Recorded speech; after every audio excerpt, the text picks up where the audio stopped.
प्रिय विद्यार्थियों, आज हम मौर्य प्रशासन के विषय में पढ़ेंगे। प्रजा सुखे सुखम राज्ञः, प्रजानां च हिते हितम, नात्म प्रियम हितम राज्ञः, प्रजानां तु प्रिय हितम। अर्थशास्त्र में उल्लिखित इस श्लोक से मौर्य प्रशासन की लोक कल्याणकारी प्रवृत्ति प्रकट होती है, जिसका अर्थ है प्रजा के सुख में ही राजा का सुख है और प्रजा की भलाई में ही उसकी भलाई। राजा को जो अच्छा लगे वह हितकर नहीं है, वरन हितकर वह है जो प्रजा को अच्छा लगे। चंद्रगुप्त मौर्य और चाणक्य ने मिलकर न केवल एक विशाल साम्राज्य की स्थापना की, वरन एक सुगठित शासन व्यवस्था की भी स्थापना की। चंद्रगुप्त मौर्य की शासन व्यवस्था बहुत हद तक मगध के पूर्ववर्ती राजाओं की प्रणाली पर आधारित थी, किंतु उसके विस्तार एवं परिष्कार का श्रेय चंद्रगुप्त मौर्य और कौटिल्य की रचनात्मक प्रतिभा को दिया जाना चाहिए। मौर्य प्रशासन की मुख्य विशेषताएं थीं: लोक कल्याणकारी राज्य का आदर्श, सत्ता का अत्यधिक केंद्रीयकरण, विकसित अधिकारी तंत्र, कठोर न्याय व्यवस्था, कुशल नगर प्रशासन, सुगठित गुप्तचर प्रणाली, सुविकसित राजस्व प्रशासन और विपुल जन कल्याणकारी कार्य। मौर्य प्रशासन की जानकारी के तीन मुख्य स्रोत हैं: कौटिल्य का अर्थशास्त्र, मेगस्थनीज की इंडिका एवं अशोक के अभिलेख। मौर्य काल में राजा की शक्ति में अत्यधिक वृद्धि हुई। परंपरागत राजशास्त्र के अनुसार राजा धर्म का रक्षक है, प्रतिपादक नहीं, किंतु कौटिल्य ने इस दिशा में एक नया प्रतिमान प्रस्तुत किया। कौटिल्य के अनुसार राजशासन धर्म, व्यवहार और चरित्र से ऊपर था। जहाँ शास्त्र और न्याय में विरोध हो, वहाँ कौटिल्य न्याय को श्रेष्ठता देता है। कौटिल्य का कथन है कि समय पाकर शास्त्र में दोष आ जाते हैं, अतः जो न्याय संगत हो वही मान्य है। राजा सभी प्रकार की सत्ता का स्रोत एवं उसका केंद्र बिंदु था। वह कार्यकारिणी, व्यवस्थापिका तथा न्यायपालिका तीनों का प्रमुख तथा सर्वोच्च अधिकारी था।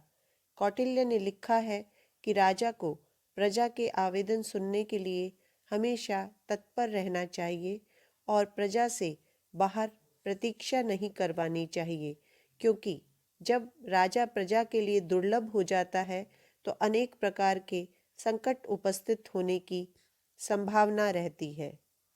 मेगस्थनीज ने चंद्रगुप्त के लिए लिखा है कि प्रजा प्रत्येक समय उसका दर्शन कर सकती थी, यहाँ तक कि जब वह लकड़ी के बेलनों से अपने शरीर की मालिश कराता था, उस समय भी।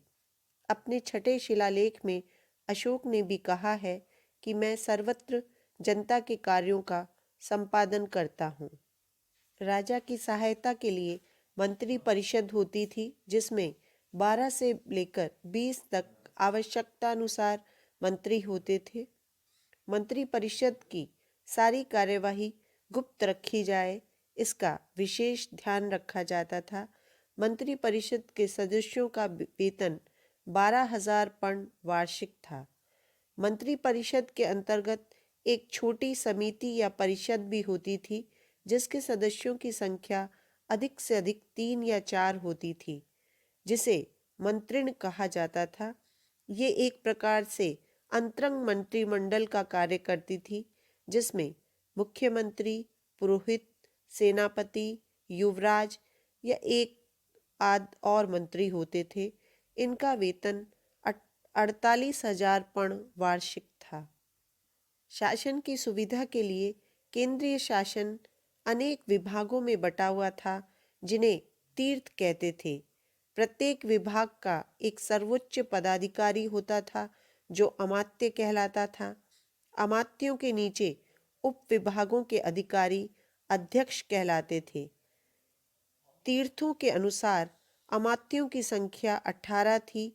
ये इस प्रकार थे: प्रधान, मंत्री या पुरोहित, समाहर्ता जो राजस्व मंत्री होता था, सन्निधाता जो कोष मंत्री होता था, सेनापति, युवराज, प्रदेष्टा, व्यवहारिक।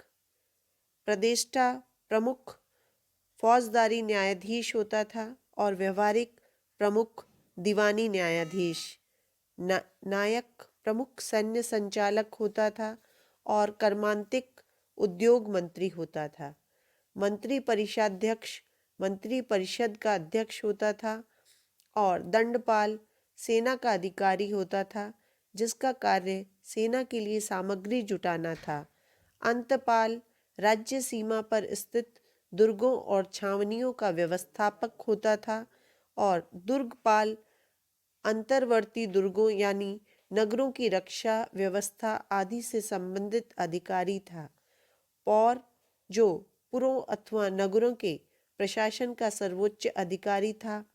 प्रशासता राजाज्ञाओं को लिपिबद्ध करने वाले और कागज पत्रों का विवरण रखने वाला अक्षपटल विभाग का सर्वोच्च अधिकारी था।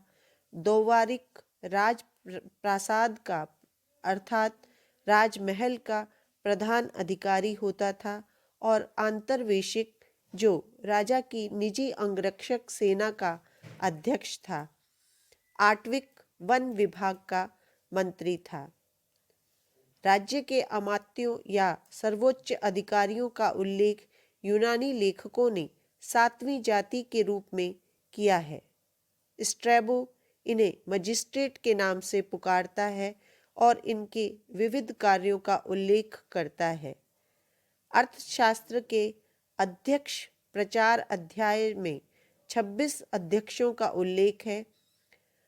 कुछ मुख्य अध्यक्ष इस प्रकार हैं: सीताध्यक्ष जो कृषि विभाग का अध्यक्ष था, शुल्काध्यक्ष जो व्यापार संबंधी करों को एकत्र करने वाला था, आकराध्यक्ष जो खानों का प्रमुख अधिकारी था, सूत्राध्यक्ष वस्त्र उद्योग या काटने और बुनने से संबंधित उद्योगों का प्रमुख था, पण्याध्यक्ष जो बाजार पर नियंत्रण रखने वाला था, सुराध्यक्ष जो मदिरा उद्योग एवं उसके उपभोग को नियंत्रित करने वाला अधिकारी था, आदि।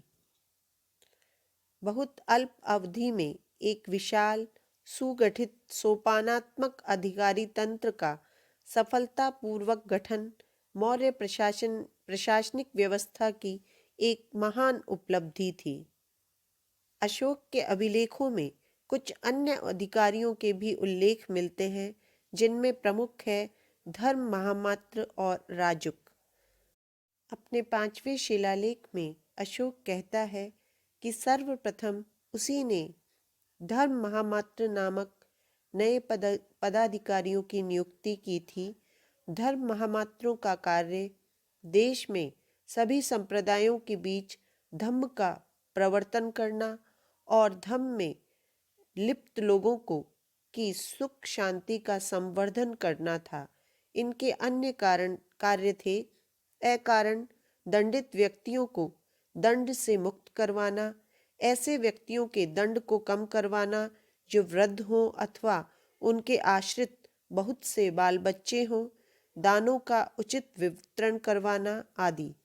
तीसरे शिलालेख तथा प्रथम और चतुर्थ स्तंभ लेखों में राजुक या रज्जुकों का उल्लेख मिलता है, जिन्हें लाखों लोगों के ऊपर नियुक्त बताया गया है।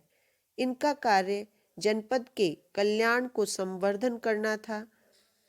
मैंने अपनी प्रजा के सुख और कल्याण के लिए राजुकों की नियुक्ति की है, ऐसा अशोक अपने चौथे स्तंभ लेख में कहता है।